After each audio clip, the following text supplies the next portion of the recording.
অত্যাচারের কঠিন মুহূর্তে বেলাল আল হাবাসী রাদিয়াল্লাহু তাআলা আনহু যেই কথাগুলা বললেন, আরবের কবি কাব্য ভাষায় প্রকাশ করলেন, হে উমাইয়া, 6 দিরহামের বিনিময়ে আমার দেহটা কিনে নিয়েছো। তুমি ইচ্ছে করলে আমার দেহটা কেটে টুকরো টুকরো করতে পারো, ইচ্ছে করলে আমার দেহটা জ্বালিয়ে পুড়িয়ে ছাই করে দিতে পারো। তবে ও উমাইয়া শুনো, আমার মনের মধ্যে যে রব আর মুহাম্মদ সাল্লাল্লাহু আলাইহি ওয়াসাল্লামের উপর আমার মন যে ঈমান এনেছে, সেই মনে তুমি হাত দিতে পারবা না। আল্লাহু আকবার বলে। আল্লাহ রাব্বুল আলামিন এই বেলাল, কালো সাহাবী বেলাল রাদিয়াল্লাহু তাআলা আনহুকে জগতের শ্রেষ্ঠ মুয়াজ্জিন বানিয়ে দিলেন। সুবহানাল্লাহ, জগতের শ্রেষ্ঠ মুয়াজ্জিন বানিয়ে দিলেন এই হাবশী বেলাল রাদিয়াল্লাহু তাআলা আনহু। তাহলে ইসলামে কালো দোলার মধ্যে কোনো পার্থক্য নাই, ধনী গরিবের মধ্যে কোনো পার্থক্য নাই।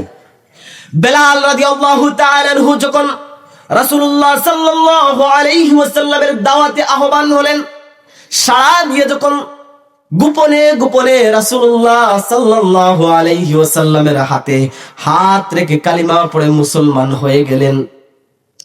বেলাল রাদিয়াল্লাহু তাআলা আনহু ছিলেন উমাইয়া ইবনে খালফের গোলাম, মানে উমাইয়া ইবনে খালফের দাস ছিলেন।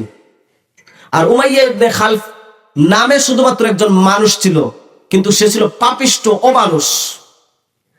এই উমাইয়া ইবনে খালফ যখন শুনল বেলাল রাদিয়াল্লাহু তাআলা আনহু ইসলাম গ্রহণ করেছে, যখন খবর পেল উমাইয়া ইবনে খালফ, বেলাল রাদিয়াল্লাহু তাআলা আনহুর খাবার দাবার বন্ধ করে দেওয়া হলো, খাবার পানি বন্ধ করে দেওয়া হলো। বেলাল রাদিয়াল্লাহু তাআলা আনহুর গলায় খেজুরের শক্ত রশি লাগিয়ে পাহাড়ের চূড়া থেকে টেনে টেনে মরুভূমির মধ্যে নিয়ে আসলো। এসে মরুভূমিতে নিয়ে আসার পর বেলাল রাদিয়াল্লাহু তাআলা আনহুকে উত্তপ্ত মরুভূমিতে বেলাল আল হাবাসী রাদিয়াল্লাহু তাআলা আনহুকে টানতো। বাচ্চাদের দিয়ে বেলাল আল হাবাসী রাদিয়াল্লাহু তাআলা আনহুকে উত্তপ্ত মরুভূমিতে টানা হতো। খাবার দাবার বন্ধ করে দেওয়া হলো। উলঙ্গ করে উত্তপ্ত মরুভূমির বালুগুলা এত গরম হয়, এত গরম হয়। উত্তপ্ত মরুভূমির বালুর মধ্যে যদি দান দেওয়া হয়, সাথে সাথে হয়ে যায়। যদি উত্তপ্ত মরুভূমির মধ্যে যদি গোশত রাখা হয়, সাথে সাথে বোনা হয়ে যায়। এই উত্তপ্ত মরুভূমির মধ্যে বেলাল আল হাবাসী রাদিয়াল্লাহু তাআলা আনহুকে উলঙ্গ করে শুইয়ে দেওয়া হলো। উলঙ্গ করে শুইয়ে দিয়ে বড় একটা পাথর দেওয়া হলো উপরে, বুকের উপরে বড় একটা পাথর দিয়ে বেলাল আল হাবাসী রাদিয়াল্লাহু তাআলা আনহুকে নির্যাতন শুরু করলো। খেজুরের শক্ত চাবুক দিয়ে বেলাল রাদিয়াল্লাহু তাআলা আনহুকে পিটায় আর বলে, পাপিষ্ঠ উমাইয়া বলে, ও বেলাল, মুহাম্মদকে অস্বীকার করো, একত্ববাদের দাওয়াত বন্ধ করো, মুহাম্মদকে অস্বীকার করো। খেজুরের শক্ত রশি দিয়ে বেলাল রাদিয়াল্লাহু তাআলা আনহুকে নির্যাতন করে বুকের উপর পাথর দিয়ে চাপা দিল। উমাইয়া বেলাল রাদিয়াল্লাহু তাআলা আনহুর মুখের দিকে গিয়ে তাকায়। বেলাল রাদিয়াল্লাহু তাআলা আনহু তখন শাহাদাত আঙ্গুল আকাশের দিকে উঁচু করে বলেন, আহাদুন আহাদুন, আল্লাহ এক, আল্লাহ এক। বেলাল রাদিয়াল্লাহু তাআলা আনহু উপর নির্যাতন শুরু করলো। বেলাল রাদিয়াল্লাহু তাআলা আনহুর কাছ থেকে উমাইয়া ঈমান ছিনিয়ে নিতে পারে না। বেলাল রাদিয়াল্লাহু তাআলা আনহু সেই চরম সাহাবায়ে কেরামদের কেমন ঈমান ছিল, এত নির্মম নির্যাতন সহ্য করেছেন দিন প্রতিষ্ঠার জন্য, দিন বিজয়ের জন্য। সাহাবায়ে কেরামরা দিনের পথ থেকে বিচলিত হন নাই, এত নির্মম নির্যাতন সহ্য করেছেন, তারপরেও দিনের পথ থেকে সরে যান নাই। বেলাল রাদিয়াল্লাহু তাআলা আনহুর উপর এই নির্যাতন দেখে রাসূলুল্লাহ কাঁদেন। রাসূলুল্লাহ অনেক কষ্ট পান, রাসূলুল্লাহ কাঁদেন।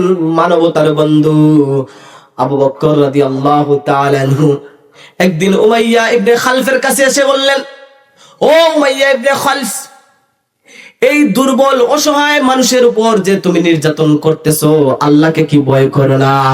আর কতদিন এই অসহায় মানুষটার উপর নির্যাতন করবা? আর কতদিন নির্যাতন করবা?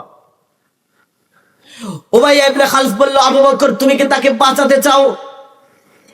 আবু বকর বললেন, হ্যাঁ আমি বাঁচাতে চাই, প্রস্তাব দাও কি করতে হবে, প্রস্তাব দাও কি করতে হবে। উমাইয়া ইবনে খালফ বলল, তাকে কিনে নাও। বেলাল রাদিয়াল্লাহু তাআলা আনহুর তৎকালীন সময়ে বাজার মূল্য যদি 10,000 হয়, উমাইয়া 2 লাখ দাম চেয়ে বসেছে, 2 লাখ চেয়ে বসেছে। আবু বকর রাদিয়াল্লাহু তাআলা আনহু গরিব মানুষ, টাকা সম্পদ যা ছিল ইসলামের পথে ব্যয় করে দিয়েছেন। বেলাল আবু বকর রাদিয়াল্লাহু তাআলা আনহু রাসূলুল্লাহর কাছে এবং সাহাবায়ে কেরামদের কাছ থেকে চাঁদা তুললেন বেলাল রাদিয়াল্লাহু তাআলা আনহুকে মুক্তি করার জন্য। বেলাল রাদিয়াল্লাহু তাআলা আনহুকে উমাইয়া ইবনে খালফের কাছ থেকে কিনে নিয়ে আসলেন আবু বকর। কিনে নিয়ে আসার পর বেলাল রাদিয়াল্লাহু তাআলা আনহু বলেন, ও ভাই আবু বকর, তুমি কি তোমার খেদমতের জন্য আমাকে কিনে নিয়ে এসেছো? যদি তোমার খেদমতের জন্য আমাকে কিনে নিয়ে আসো, তাহলে তোমার খেদমতে আমাকে নিযুক্ত করো।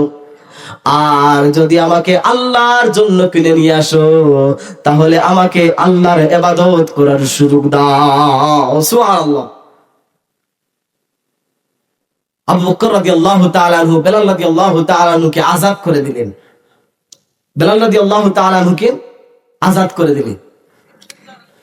সাহাবায়ে কেরামদের উপর এমন নির্যাতন করা হতো, অত্যাচার জুলুম করা হতো, তারপরও সাহাবায়ে কেরামেরা দিন বিজয়ের জন্য, দিনের পথ থেকে, দিন প্রতিষ্ঠার জন্য সাহাবায়ে কেরামেরা দিনের পথ থেকে সরে যান না।